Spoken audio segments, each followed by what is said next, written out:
네, 방탄국회 논란 속에 추석이 다가왔지만 정기국회 파행은 계속되고 있습니다. 세월호 특별법 논의는 여전히 꽉 막힌 상태 그대로인데요.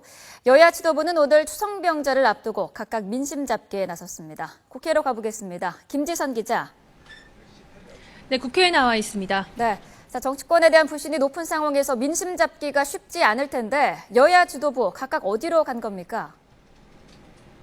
네, 여야 지도부는 오늘 추석을 하루 앞두고 각각 민심 잡기 행보에 나섭니다. 이 추석은 온 가족이 한자리에 모여 이런저런 얘기를 나누기 때문에 자연스럽게 정치권 얘기도 밥상에 오를 수가 있습니다. 이 때문에 추석을 계기로 민심이 바뀌는 계기가 되기도 하는데요. 그런 만큼 여야 당 지도부가 한 사람의 마음이라도 더 얻기 위해 밖으로 나가는 겁니다.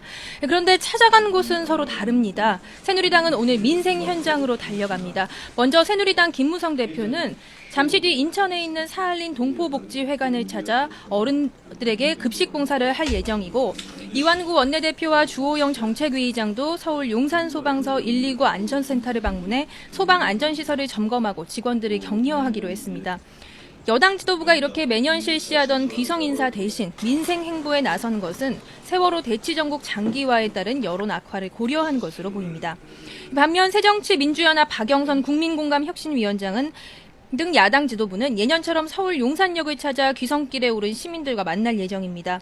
여느 때와 마찬가지로 시민들의 안전한 귀성길을 기원하는 동시에 세월호 특별법과 관련한 홍보전도 벌인다는 계획인데요. 일부 국회 환경노동위원회 소속 의원들은 국내 기업체에서 일하는 외국인 근로자들을 찾아 격려할 예정입니다.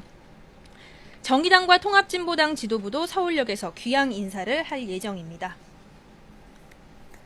네, 내일부터 다음 주 수요일까지 긴 연휴가 시작되는데 세월호 특별법 전국은 어떻게 되는 건가요? 네, 세월호 특별법 전국은 여전히 꽉 막힌 상태 그대로입니다. 오늘은 어떤 회동이나 접촉도 예정된 것이 없습니다. 지난 1일 새누리당 원내지도부와 세월호 유가족들의 3차 회동이 결렬된 이후 세월호 특별법 제정 논의는 그대로 멈췄습니다. 새누리당은 민생법안 우선 처리를, 새정치민주연합은 세월호 특별법과 연계 처리를 주장하며 계속해서 맞서고 있습니다.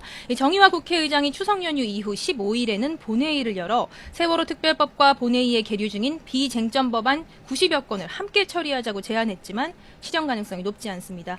이렇게 정기국회 개점 휴업 상태가 지속되고 있는데요. 이 와중에 송강호 의원의 체포동의안은 부결돼 방탄국회 논란까지 일고 있고, 여기에 의원 1인당 387만 원의 특별 상여금은 꼬박꼬박 챙겼습니다. 추석 민심 이렇게 악화되고 있지만 문제는 추석 이후에도 뾰족한 대안이 없다는 겁니다.